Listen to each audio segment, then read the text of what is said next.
Hello world! In this tutorial we're going to learn how to create a zoom effect using JavaScript. If we're going to press Z now on the screen, you can see that it's activated. And as we hover over the screen on different parts, you can see that we're zooming into the website. If we're pressing Z again, it will be deactivated and we can see the entire website.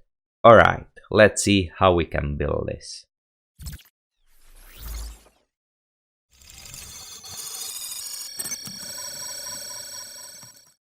Okay, so here we can see a CodePen project. We don't have any CSS and no JavaScript. We just have HTML for the text here, the image, and we're using Tailwind CSS to style everything. Alright, let's move to the JavaScript. Okay, so how this effect works is that we're going to track where the mouse is inside the window, and we're going to transform the body.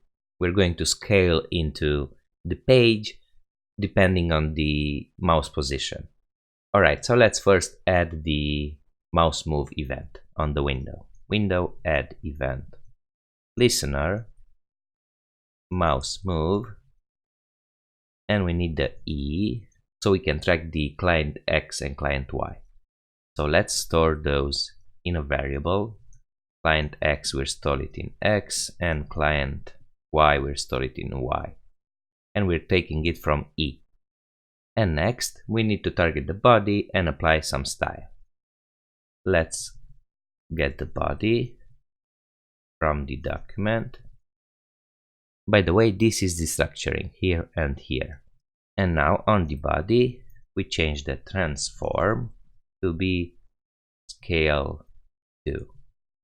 Now if we hover over, you can see that it's scaled, but we don't want it to be scaled in the center, which is by default.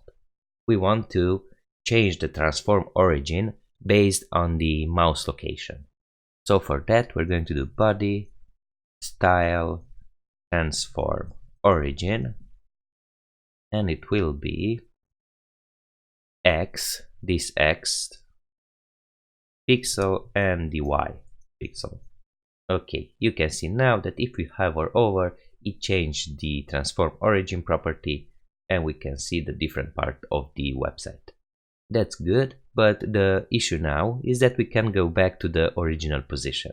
So in order to do that, we're going to activate and deactivate a zoom property. So let's store it. Zoom activated by default will be false. And we're going to activate it by pressing the Z key. So we need to listen to the window, add event listener on the keydown event. Here we need the E again, and if the E key will be Z, then we can change the zoom activated property, which will be the opposite. And now here in the window mouse move event, we're going to check if zoom is activated. Let me change this. Okay, then we're going to do this. Else we're going to have body style transform be none. So we're reverting it. Okay, let's see. Now if we hover over, you can see that nothing is happening. But if we press Z, you can see that it's activated, and we can hover over and we can see what part of the website we want. Press Z again and it's deactivated again. Alright, that's it for this tutorial. I hope you enjoyed it. If you did, give it a like and subscribe for more videos like this. See you in the next one. Bye.